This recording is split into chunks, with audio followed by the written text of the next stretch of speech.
Nothing can stop me from looking at you whenever I want. Kahit saan ka magtago. Ate, may kable sa baba, papasok sa kwarto. Sa kwartong pinagbabawal ni Kuya William? Ano to? Sinabi ko na sa inyo, huwag kayong pumasok dito. May tinatago ka ba sa kwartong to? Wala, Grace. Ginawang taguan ni Mama yung kwartong to. Personal things, even important documents. How can Edward do this? Mabuti ka pa, tumino ka na ba't si Edward? Tumatanda siya ng paurong. Yung OC mo, saan mo binibili yun? Kay Phil ako bumibili ng gamot. Basta malakas ang kutob ko na may alam tong si Phil. Dala ko na yung order mo. Asan na yung bayad? Attorney Grace Evangelista. Di naman ikaw to, ha? Phil? Grace? Umuwi na kayo, Grace. Huwag na ako yung damay sa gulong to. Meron kang tinatago. Meron kang pinoprotektahan. Wala naman talaga akong kinalaman doon sa ecstasy na yun eh. Pero yung OC, kumukuha siya sa akin. Yun yung sinabi ni William na ibigay ko sa kanya. Si William? Oo, siya. Siya yung nagsabi sa akin, benta ko si Edward. So, Kuya William, alam mo na pala. O bakit hindi mo sinabi sa akin? Huwag mo nang sisihin si Kuya. Okay, it's my fault. Kasalanan ko. I took the OC. You were the one who led Edward to a source and you consented to it. Ang dapat ginawa mo, dinala mo siya sa doktor or anyone who could give him professional advice. Siguro kung pinili mo yung tama, hindi ganito ang lagay ni Edward ngayon. Sana hindi mo ako pag-isipan na masama. William, kung talagang inosente ka katulad ng sinasabi mo, bakit mo hinaharas at sinasaktan si Phil? Ano bang nalalaman mo? Ano bang papel mo sa lahat ng to? Dahil sa sinabi niya, you all think I'm behind what happened to Edward. Hindi ba? Phil, alam mo yung number namin. Kung may mangyari sa'yo, Makapagsalita to eh! Ano bang gusto niyong palabasin? Ang gusto ba sabihin sa akin, ha? Tama na! Bakit, Kuya William, anong gagawin mo? Sasaktan mo din si Joel katulad ng ginagawa mo kay Phil, ha? Grace, mag-usap tayo pag malamig na ang ulo niyong lahat. Phil, uulitin ko lang yung sinabi ni Joel. Isang tawag mo lang sa amin and we'll be here. Halika na. Phil, kung meron kang kailangan sabihin, huwag kang magdalawang isip na tawagan kami. Kaya ka naming bigyan ng proteksyon kung yun ang kinakailangan mo.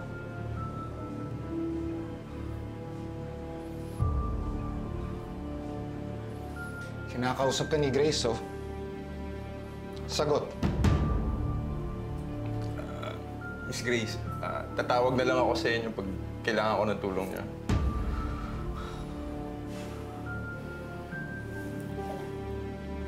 Ano, Grace?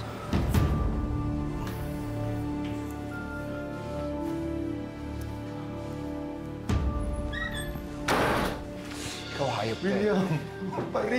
Ang daldal mo.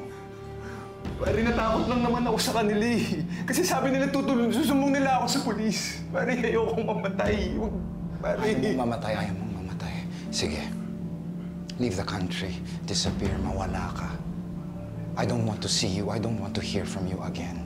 If I do, papatayin kita. Do you understand? Oo, pare. Pare, pasensya.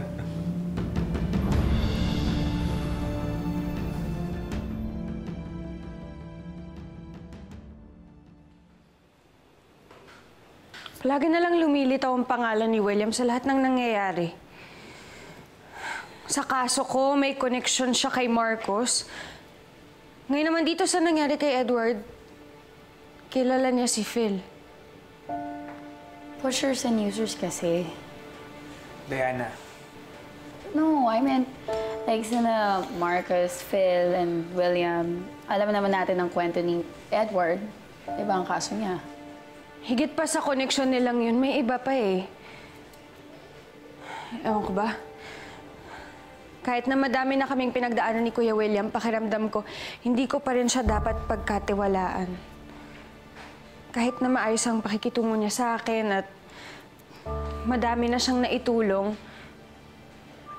hindi pa rin ako lubos na makampante sa kanya. Well, if that's your gut feel, Grace, pakinggan mo lang. It's not logical, but most of the time, a woman's gut feel is right. And maybe ito yung naging effect ng nangyari sa'yo noon.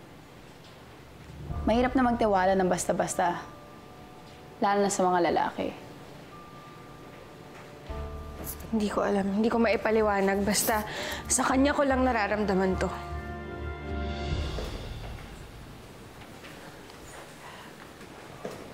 Nay, may bulaklak? Grace.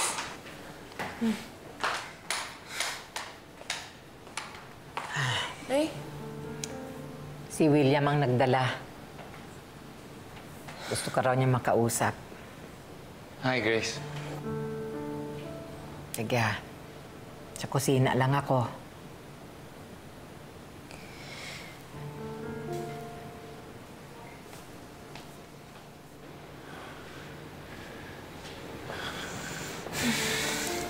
Grace, Para saan yan? I wanted to apologize for what's happened recently. Alam kong marami tayong naging misunderstandings. Pero sana malampasan natin yon. Kung magsalita ka naman, parang boyfriend. Ganun ba? I'm sorry.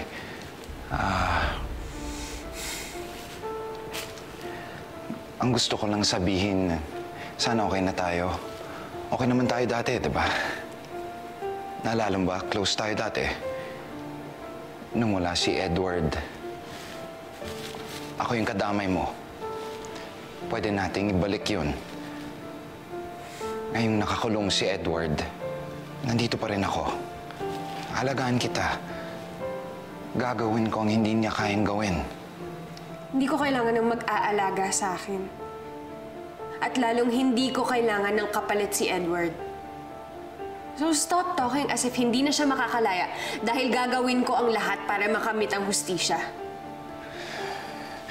Bakit hanggang ngayon? Ganyan yung trato mo sa akin. Bakit hanggang ngayon? Iniiwasan mo pa rin ako. Ha? Nagtataka ka pa? Bakit? Anong balak mo, Kuya William? Ano, sasaktan mo din ako katulad ng ginawa mo kay Phil? At kay Edward? Tatakutin mo rin ako para sumunod sa mga gusto mo. Pasensya na. Nadala lang ako. Parang kasing masama yung iniisip mo sa akin. Magtataka ka pa ba? Katapos ng ginawa mo? Grace naman. Kuya William, may mga tinago ka sa akin na importanteng bagay na nakaapekto kay Edward. Kaya hindi mo ako masisisi kung wala akong tiwala sa'yo. At hanggat hindi ko nahahanap kung sino ang nag-frame up kay Edward, wala akong pagkakatiwalaan. Yeah. Tama ka. Pinag-iisipan nga kita ng masama. At walang tao, walang sino man, kahit pabulaklak, ang makapagbabago nun.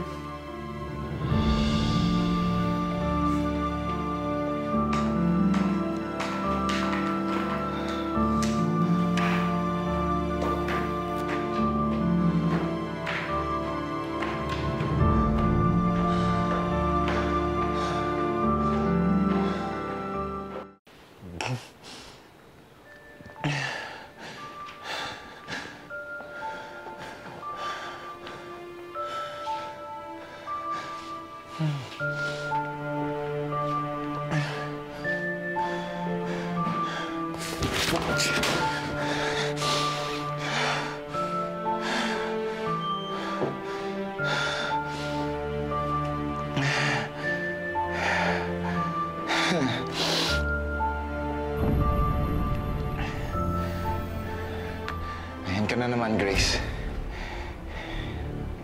You think I've lost my control over you? Kahit anong iwas mo sa akin, hawak pa rin kita. Walang mangyayari sa pag-imbestiga mo. Edward will rot in jail. And you will be mine soon.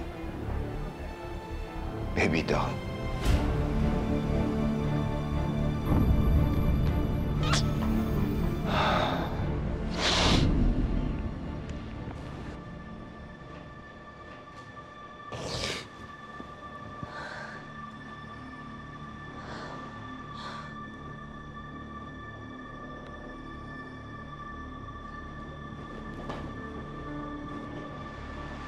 Grace?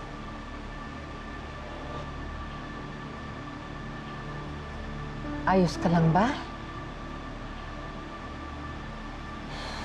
Nay, naiisip ko na naman yung nangyari sa akin noon. Dahil sa sagutan namin ni Kuya William. dahil sa mga spang niyang kilos.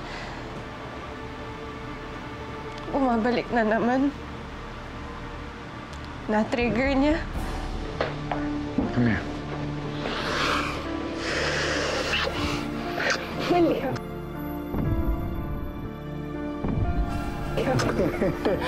William, ano ba? Baka pumasok yung mommy mo dito.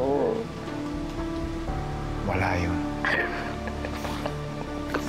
Come on.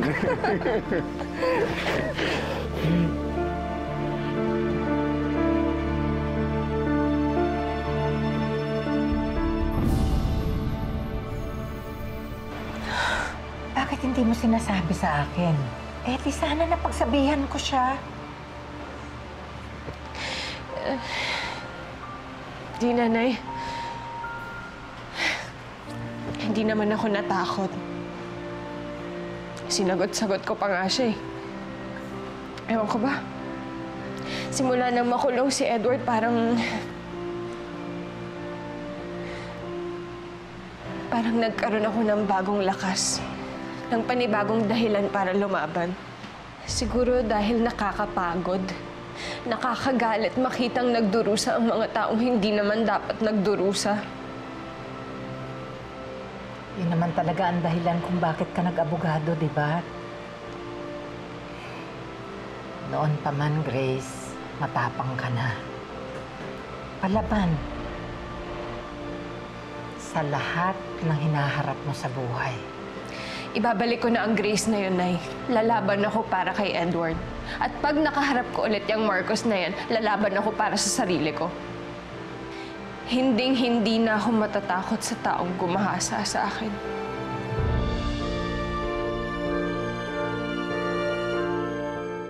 Yan, para sa inyo yan, Nay. Wow, ate, thank you. Big time talaga. Grabe, hindi naman masyado. Siyempre, gusto ko lang naman kayo spoil na eh. Minsan lang naman yan, di ba?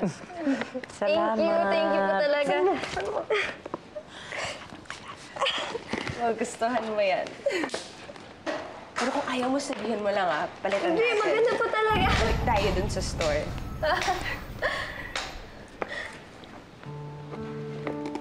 Mga anak, aapat na nga lang tayo. Hindi pa ba tayo magkakasundo-sundo? Na hindi po talaga magkakasundo-sundo kung lahat na lang ng kilos ko mamasamain ni Chari. Hanggat merong mga makikitid ang utak, sarado ang isip, hindi talaga magkakaayos. Ang galing. Siyempre, ikaw na naman yung maayos at ako na naman yung masama. Pero ako pa talaga yung sarado yung isip. Eh, ikaw nga itong nag-a-accuse kay William eh. Chari, ano na naman yan? Eh kasi, Nay, itong magaling ninyong anak, sinugod ba naman kami sa bahay ni William kagabi?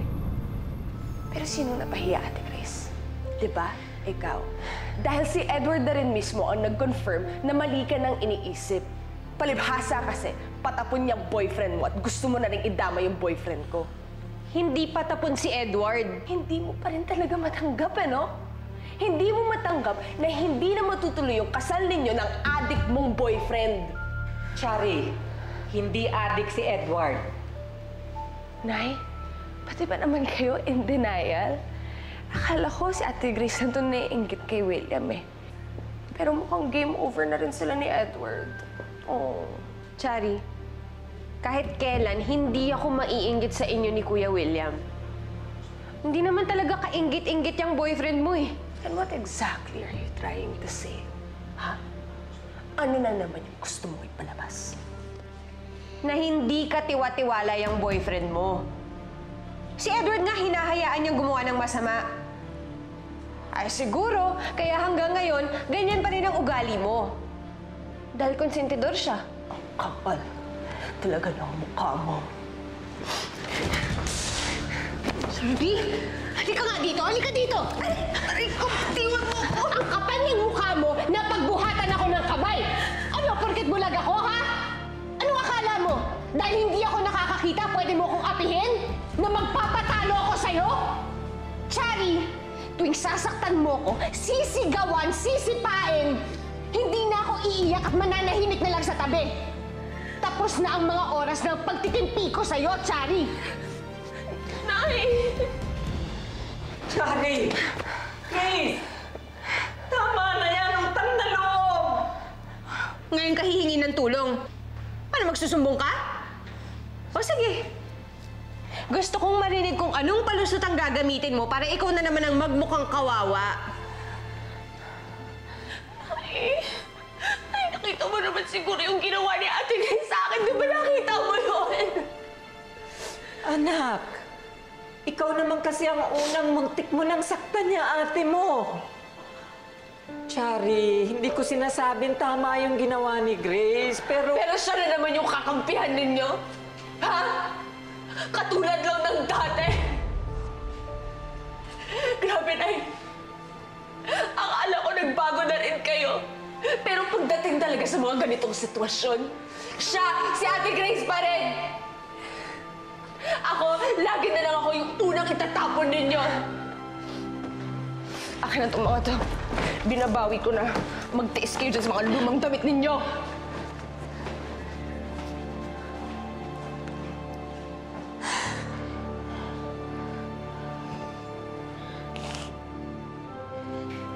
Hindi na talaga siya nagbago.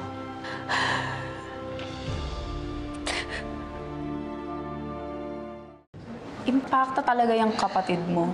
Bawiin ba naman yung sinabi niya kanina? Anong gagawin niya dun? Parang bata talaga.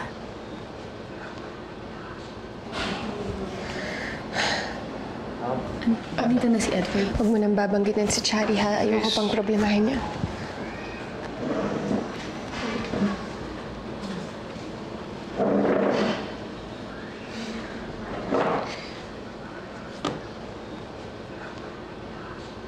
Edward.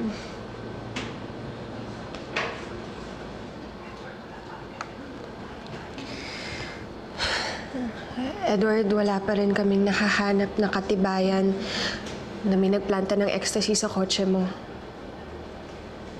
Sorry. Wala ka ba talagang maisip na pwedeng gumawa nito?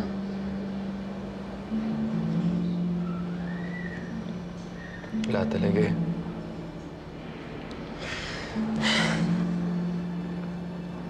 Yung kotse mo, sino pa bang may access doon? Sino pa bang gumagamit doon? Ako lang naman at si Manong eh. Ano naman yung motibo ni Manong? Meron ka pa bang ibang dinaanan o pinuntahan nung araw na nahuli ka? Wala, Grace. Bahay lang. Bahay? Edward, kung sa bahay lang, hindi kayang si Kuya William? Grace, bakit nga gagawin ni Kuya William yun? Hindi ko alam. Yun nga ang kailangan nating malaman kung may dahilan ba siya na gawin yun. Kapatid ko siya eh. Edward, kapatid ko si Chari pero kaya niya akong saktan. Wala akong maisip na dahilan kung bakit yun gagawin ni Kuya William. Just doesn't feel right na pag-isipan natin siya. Edward, sino pa? Alam ko na ihihirapan ka na sa kaso ko. Okay, I'm sorry. You know, I'm just really sorry dahil ako nga dapat ang nag-aasikaso sa kaso mo. Ako dapat ang naghahanap ng hustisya para sa'yo. Kaya nabaliktad lang ngayon. I'm so sorry. You know what? I promise. Pag nakalabas ako dito, babawi ako sa'yo, Grace. Kakasakisuhin ko yung kaso mo. I will help you. I'm just really sorry. Edward.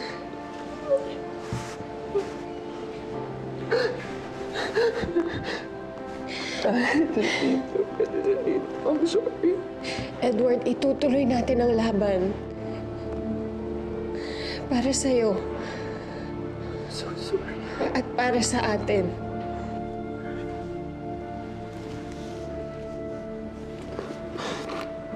I'm sorry. Kala ko pa pinitawan mo na si Marcos. Oo nga. Pero simula nung banggitin siya ni Grace, hindi na ako mapakali. Parang gusto kong aralin lahat ng tungkol sa kanya. Bakit pa? Comatose pa rin naman si Marcos. Paano kung totoo nga yung sinasabi ni Grace? Na may iba pang alam si William tungkol sa nangyari sa kanya. Hindi ko kilala yung Grace. Kahit naman gumagamit ako, namumukha ko lahat ng nakakasalamuha ko. Natatandaan din ni Grace na may tattoo sa kamay ang attacker niya. Hindi lang naman ako may tattoo sa kamay eh. Marami pang iba doon. Si Ren, si Lito, si William. Si William lang naman kasi nagpupumilit na nag-rape ko si Grace. Siya nagsasabi sa akin ng gabi na yun. Bago ko nakilala si William, nabanggit na siya sa akin ni Marcos. Ang sinasabi niya na si William daw ay nagdidiin sa kanya na siya ay nang rape kay Grace. Huh? Kahit nga ako naguguluhan eh. Kaya nga sana magising na si Marcos. Dahil siya yung susi sa kaso na to.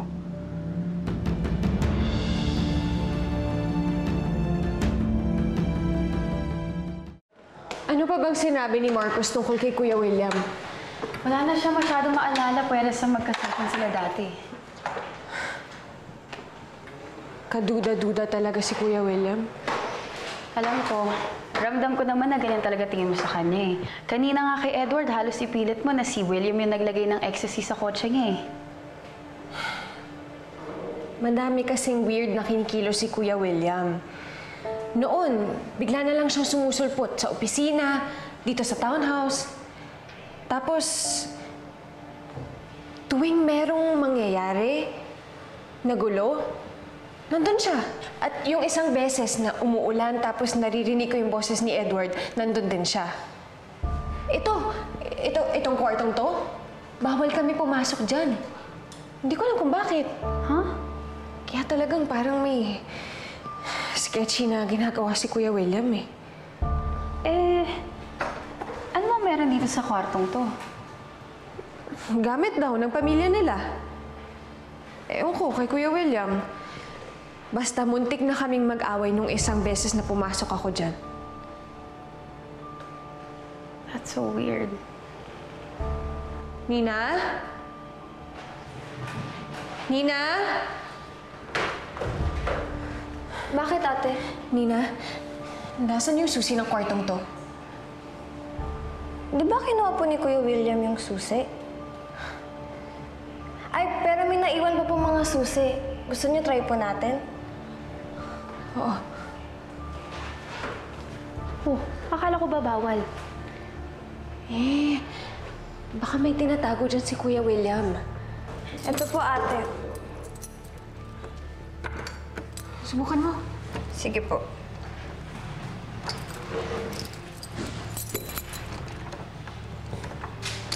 Di po kasya. Ayaw.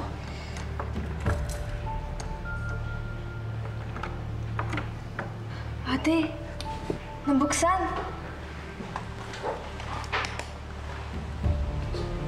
Ano ba talagang meron dito, Nina? Puro karton po eh. Na nakatakip. Tsaka may TV lang naman.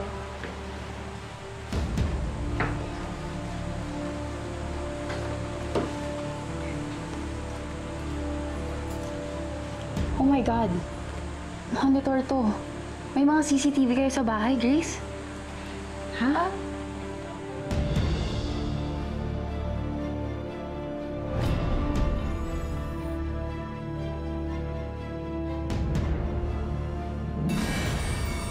Nakausap ko na yung doktor ni Marcos. Critical ang lagay niya. Malaki ang chance na matuluyan siya. Hindi siya pwedeng mamatay hanggat hindi niya nasasabi sa akin ang nalalaman niya.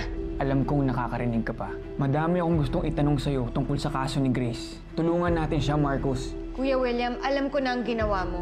Alam ko na nagkabit ka ng mga CCTV dito sa bahay. Doon mo ako pinapanood. Teka lang, pinagbibintangan mo ba yung boyfriend ko na binobosohan ka niya? Ayan! Yan ang ebidensyang hinahanap mo! Nakikita mo, may CCTV sa kwarto ko, sa banyo ko. Nakikita mo ang mga bagay na hindi mo dapat nakita. You invaded my privacy! Hindi mo ba alam na pwede kitang idemanda? Violation yan sa karapatan ng mga babae! Then do it! Wala akong ginawang masama sa'yo. I come into this room, I fix things. Hindi ko pinapanood ang monitor na yan. Kahit ano pang pagdadahilan mo, hindi mo na ako makukumbinsi. Ang tagal ng masama ang kutob ko sa'yo. At hindi ako titigil hanggat hindi ko napapatunayan na tama ako. Yeah! Yung nurse ni Marcos, gising na siya at hinahanap ka niya. Kailangan maunahan ko si Grace sa'yo, Marcos. Hindi mo ko pwedeng ikanta sa kanya. Buo na ang loob kong lumaban. Hindi ako titigil hanggat hindi napaparusahan lahat ng taong umabuso sa akin. Marcos, may gusto akong malaman. Sino ang gumahasa sa akin? William Villarreal.